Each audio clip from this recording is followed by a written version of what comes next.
Try to get the meeting started.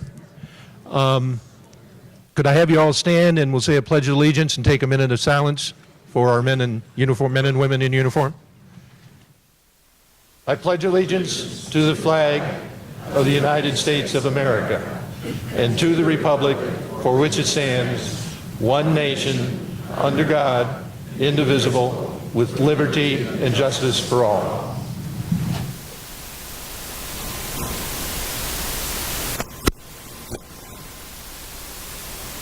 Thank you.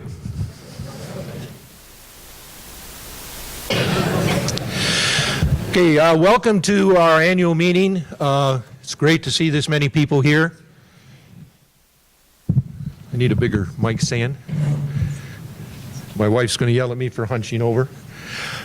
First thing I'd like to do is introduce your board of directors to you.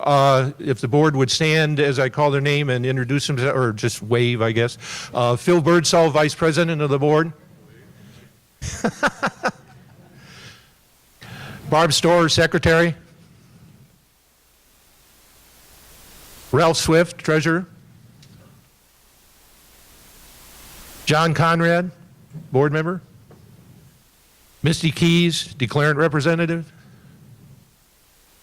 And Jeannie Miller.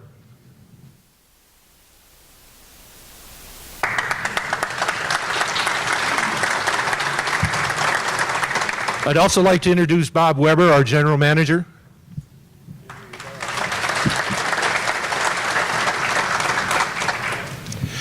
Okay, just every year there is a little bit of confusion as far as what this meeting is all about, so just a little bit of clarification. This is not an actual active board meeting where we're not going to pass any legislation or proposals. We're not going to take any formal board actions. Basically, we're here to do three major things. This year we're going to do a few extras, but basically you'll get an overview of the prior year, things that have happened. You'll get our treasurer's yearly audit report, and then probably why many of you are here, most of you are here, is we'll get the results of this year's board election. So that's the purpose of this meeting.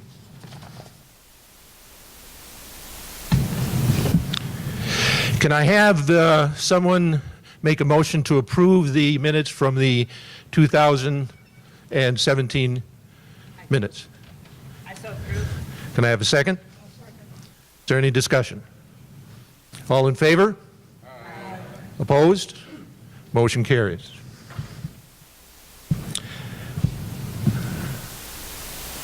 I would like to introduce Mr. Joe Looney. He is going to let us know now the results of this year's election for the Board of Directors. Mr. Looney.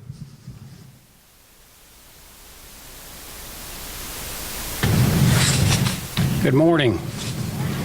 Our firm received on Monday the report of the club's. Our firm received on Monday the report of Systems and Ballot Systems, which is the agency selected to run the election this year. They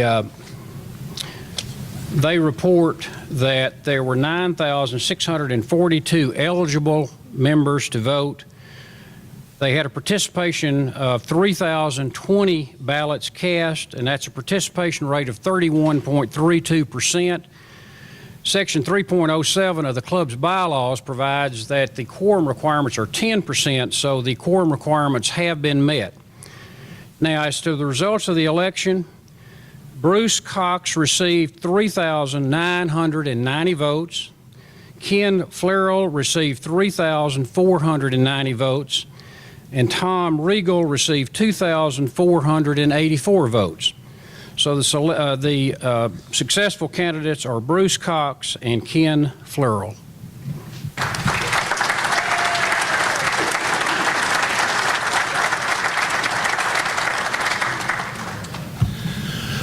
Could I have Ken and Bruce stand up and be recognized?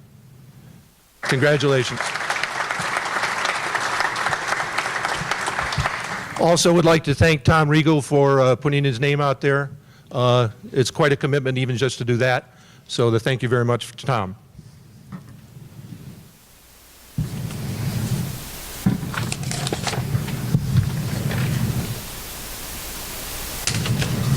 I just lost my agenda.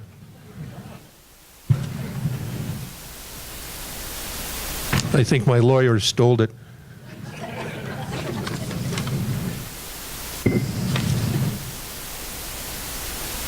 Okay, the year in review. I've purposely tried to keep this pretty short. Like I said, we've got a number of things to go over.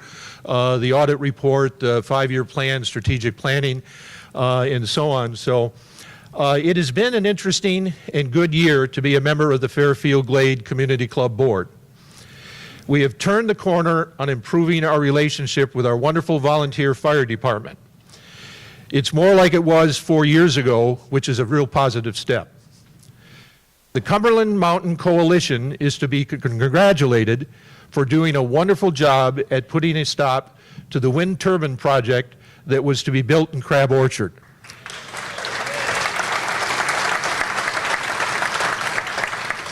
They did a great job at getting the state to implement legislation that will make that type of project extremely difficult to be developed in the future.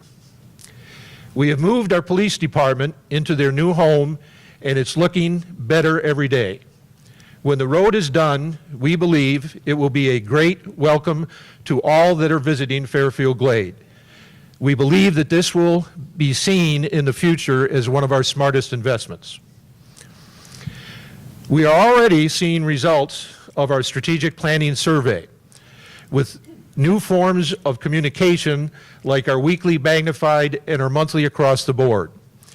We are getting quarterly presentations from our FAC and our strategic planning committees. And later in today's meeting, you will be hearing more from the strategic planning committee on our updated strategic plan. And finally, our own Yellow Brick Road. The new Peavine Road is well underway, something that many of us, myself included, thought we would never see in our lifetime. Once completed, we are sure it will be a great help in the future growth of Fairfield Glade. Like I said, I was going to try to keep this short. We're beginning to start a good new year, and we're looking forward to the challenges ahead. Thank you.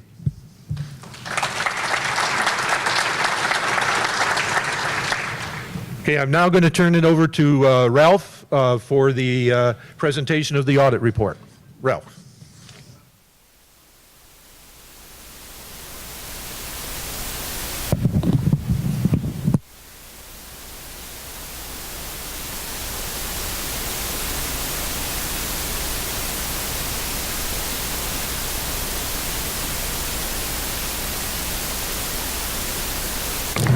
Can you hear me?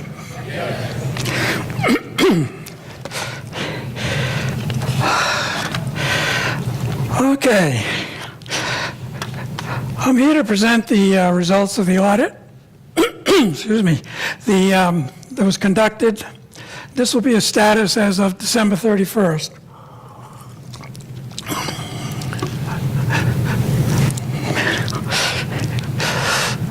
Okay. The auditors said that our financial statements have been fairly presented in accordance with GAAP procedures. On that, they audited the balance sheet. They audited the revenues and expenses reports that we get out every month, the fund balances, both amounts and maturity dates, things of that nature, and finally cash flows, in and out cash flows. Okay. Now, let me say this. What you're looking at here is not a picture of a community in decline or in financial distress on here. What you're seeing is pretty nice, actually. Cash alone from 2016 to 2017 is almost $300,000 plus. Property and equipment is basically the same, down slightly, but that's an indication that we're not aging in place. Long-term debt went from 45, roughly $4.5 million, to $3.5 million, down $1 million. Consider that number used to be $11 or $12 million 8 or 10 years ago. So that we've made big strides. And And finally, in the members' equity, it's gone from 44.9 to 45.9, up almost $1 million. That means with everything going on, with all of the discussion and all of the arguments about things being a disaster, this is a picture of everything going in the right direction. Not as fast as you might want, not as precise as you might want, but the right trend. Okay, we're strong. Cash is good. We're not going to run out. We've got over $5 million. The equipment is not aging in place, as I said. Debt's declining. And our equity is increasing, as I said, all plus. Now, as I said, though, that doesn't mean everything's perfect. There are areas that require some focus. First of all, the one that seems to be front and center in everybody's mind are these efficiencies, operational inefficiencies with food and beverage. And that's going to require some work. It's a work in progress. We've done some things, but you don't see results yet on here. Labor is a problem. Labor shortage and compensation. All you have to do is drive around town and you can see the labor issue. There's help wanted in every store in town almost. It's very difficult to find people. It's even more difficult for us because they got to drive 15 miles to get here to work. So that's a problem. And the compensation levels this year, we're planning on approximately a 3% increase in labor costs. Inflation. You know, we've lived now a number of years, 4, 5, 6 years, with virtually no inflation, less than 1% a year. Now, all of a sudden, you're looking out in the next year or 2 years, and inflation is starting to tick up a bit into the 2-3%. That's going to show up in the budget numbers. We also have declining resort guest occupancy and revenues. Back a few years ago, we had 17 or 18% of our revenues were from our guests and members. It's down now to about 14%.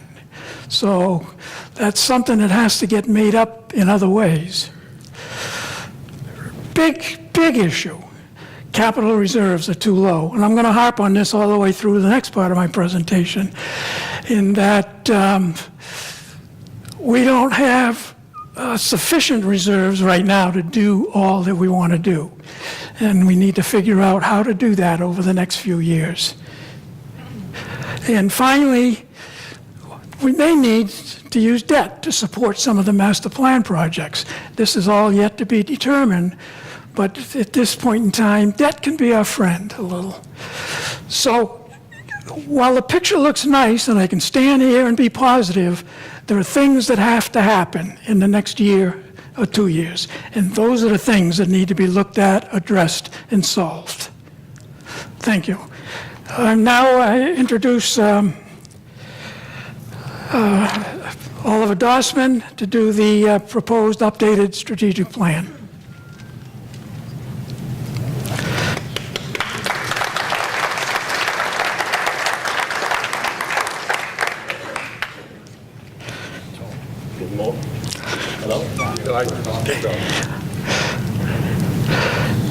Hello. All right. Good morning. Hope everybody's doing well this morning. Before we even continue, I would just like to ask Ralph and John if they would stand. I would just need to recognize you all have served faithfully the last 3 years on the board. So please join me in thanking these two gentlemen.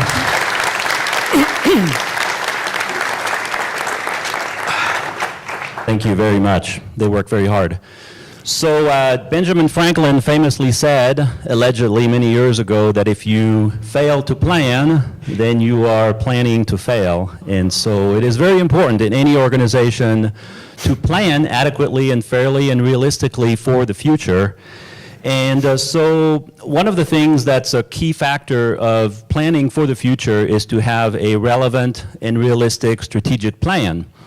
And why should we have a strategic plan? Well, first of all, it's to consider issues that are likely to be faced by Fairfield Glade in the next 10 to 15 years. And there will be issues that some we can foresee now, some we cannot foresee, but we need to make sure that we are prepared by planning.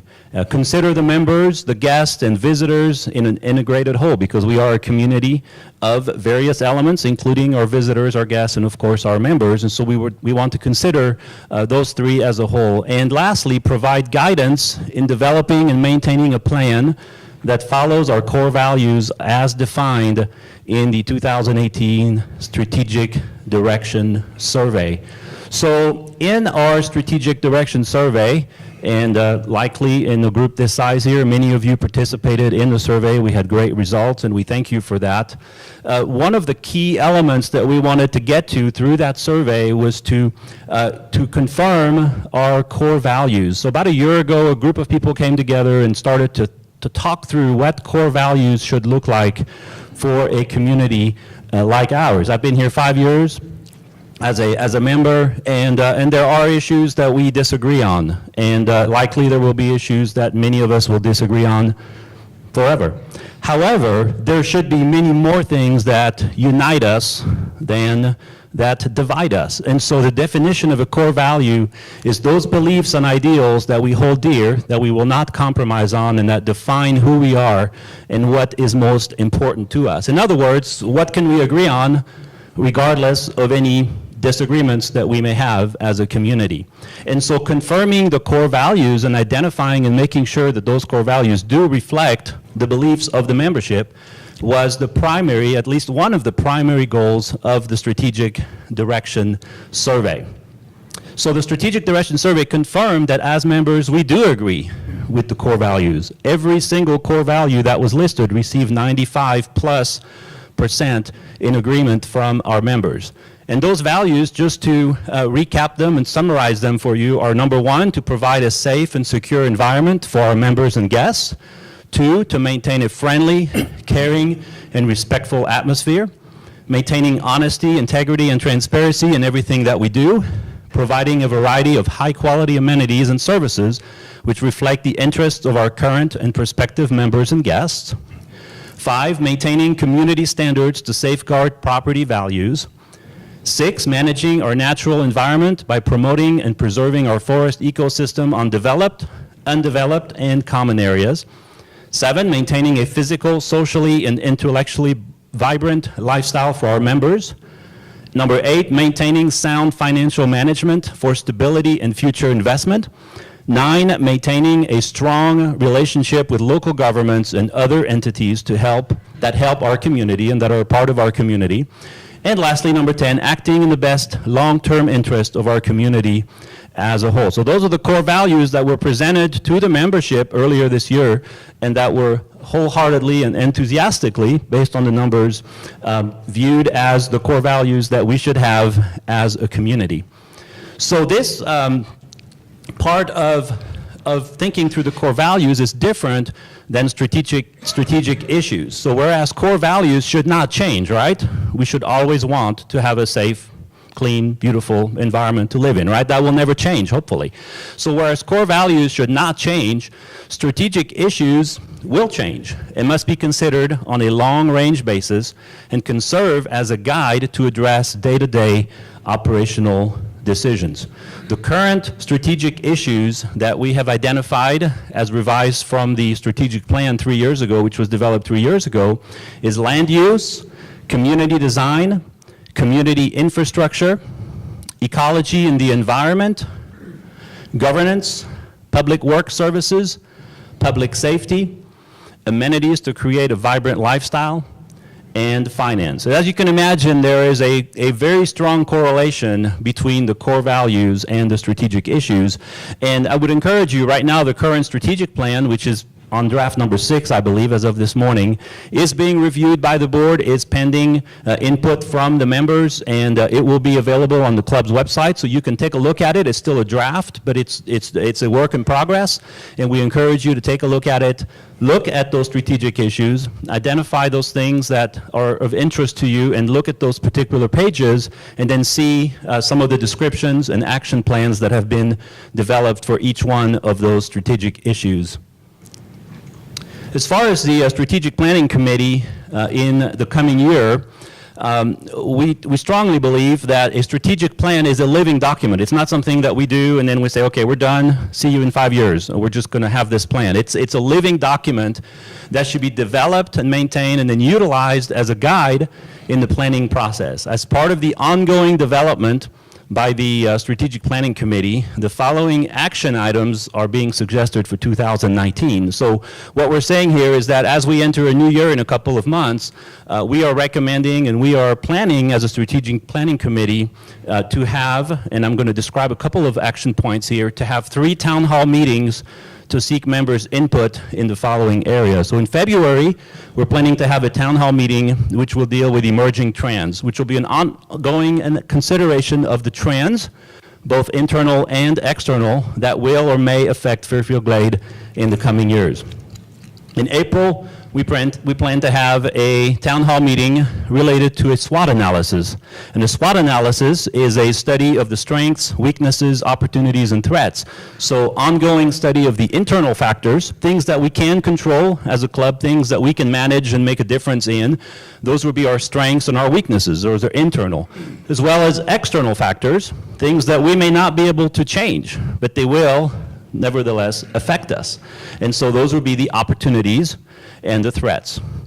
And then in July, we'd like to have a 3rd town hall meeting, which will be a correlation analysis, an ongoing discussion regarding the correlation between the club's core values, again, that do not change, and the strategic issues, again, that can and often will change. Using the information garnered from the town hall meetings and the Strategic Planning Committee's own research, which we plan to do next year, then the goal will be to update the members a year from today. I don't know if it will fall exactly a year from today, but a year from now, to update you all again in terms of any progress and any changes that need to be made to the strategic plan. Thank you very much. Appreciate your attention.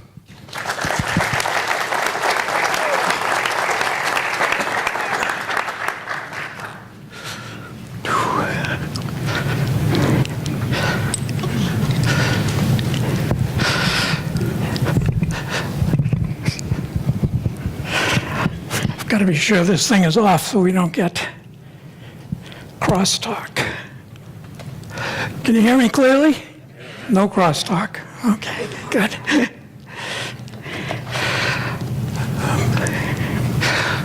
Okay, this is the fun part. You've been through all the mundane stuff. Now let's talk about things to come.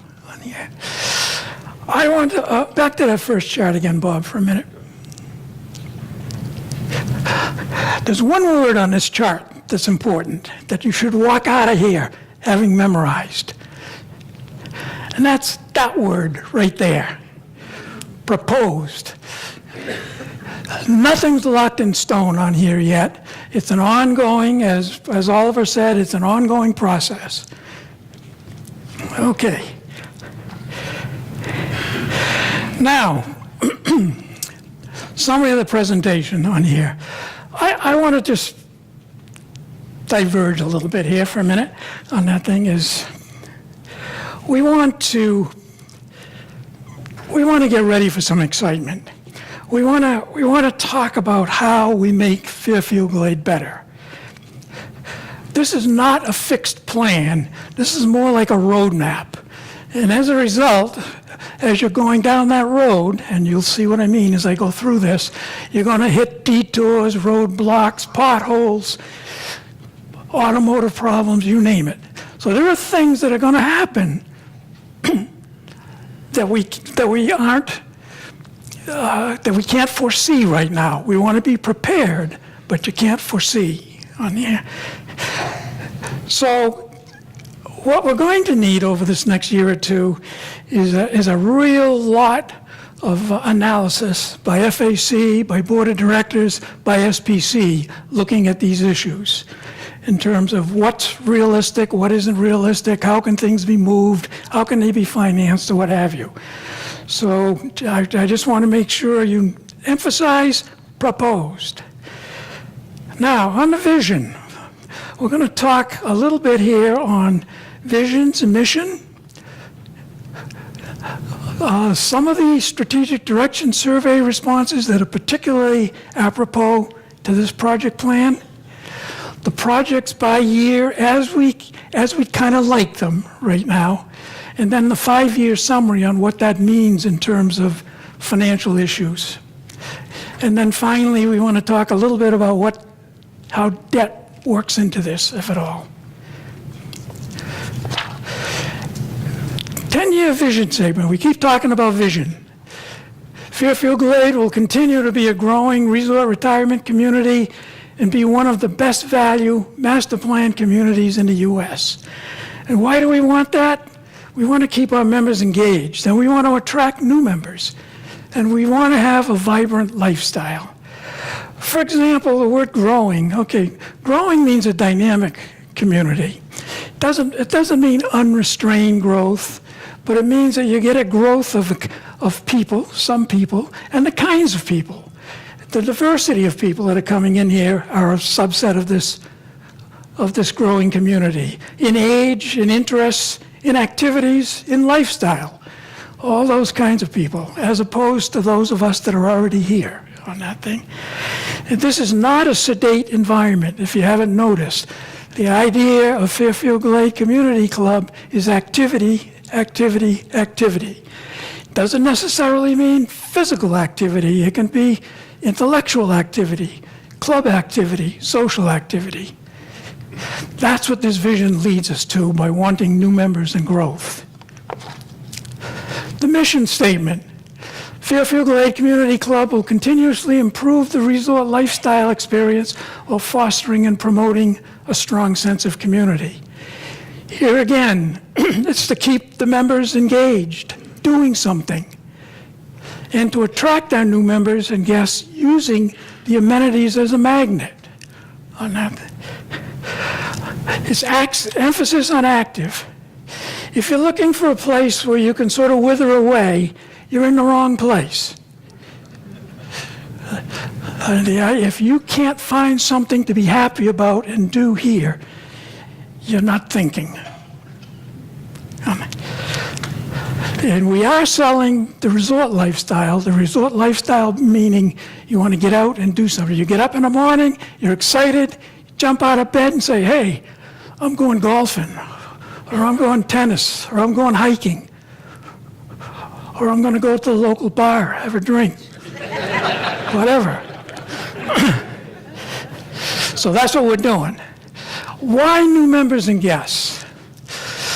A couple of reasons here that are particularly important. First of all, property values are foremost in our mind. Not the only thing in our mind, but they're foremost in our mind. That represents the ability to have a dynamic environment. For example, in this past year or so, and it looks like this year is going to be even better, I mean, there are over 400 residences and lots and things that have been sold. 400 of those being sold means that there's a draw here for somebody. There's a reason for people to be wanting to come. There's also a reason for people to leave. I mean, because they've bought into the fact, hey, they're not going to be happy here being active, or they die, or they move back to relatives, or what have you. So one of the driving forces is to get this so we have this diversity and turnover. And another thing is about 20% of our new members were resort guests previously. So one thing you should know, most of you might not have been to a newcomers meeting, but there's a marked difference between the old-timers and the new members in this club on here. And the marked difference is when you go to a newcomers meeting and you've got 200, 250 people sitting out around that have been here less than a year, you can feel the excitement. There's more magnetism in that room than I see in, even as I'm looking in this room.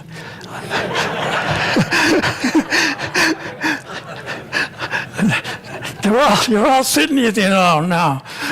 But that magnetism is important. When I sit there amongst those newcomers and I listen to their discussions, and their discussions focus around amenities, the things they can get to do, the beauty of the area, the niceness of the neighborhoods and the facilities, and the friendships in the area. So that's a different one, whereas opposed, if I get people that are in here that have been here 15, 20 years, I don't get that same kind of thing. I hear things about confrontation and irresponsibility and amenity excesses. In other words, too many amenities. Folks, there's never enough amenities. There's always somebody else that's a member